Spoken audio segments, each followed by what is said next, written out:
Cela me permet d'introduire mon sujet. Notre enjeu, ce n'est pas de dire que nous allons lutter contre l'Occident ou la France au hasard. Ce serait trop prétentieux si nous ne savons pas quels sont les lieux de notre défaite. Nous devons donc reconstruire les lieux de notre défaite pour poser la question, sur cette base de notre défaite, comment allons-nous faire? Donc, il faut redéfinir les lieux de notre défaite. Ces lieux sont au nombre de 3. La religion et la spiritualité. L'Occident a récupéré toute la religion et toute la spiritualité africaine avec le monde musulman.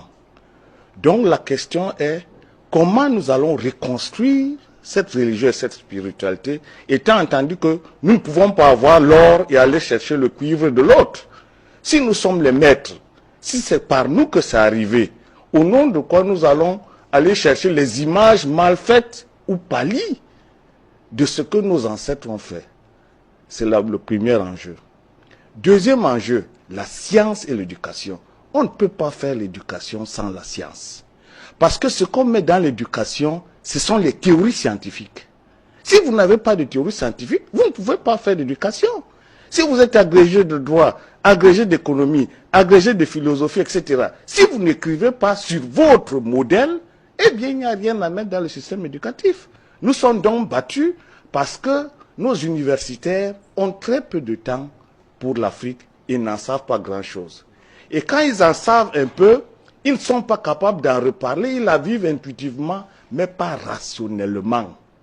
Il faut faire ça rationnellement.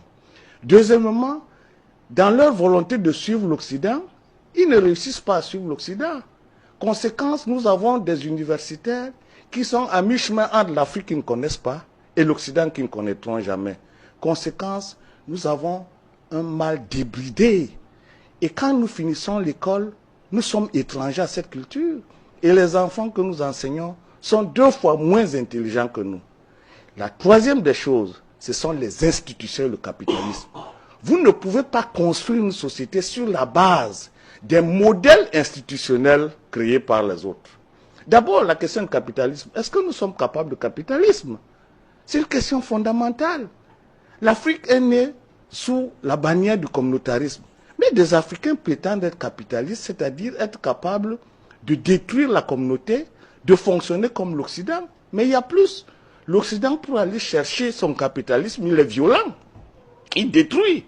Allons-nous chercher le capitalisme de l'Occident pour prétendre construire l'Afrique? Vous voyez, le drame dans les débats africains, c'est que personne n'a résolu ces questions, mais tout le monde dit on va lutter contre le système néocolonial. Vous voulez lutter contre le système néocolonial, vous ne savez rien de tout ça? C'est donc ça l'enjeu.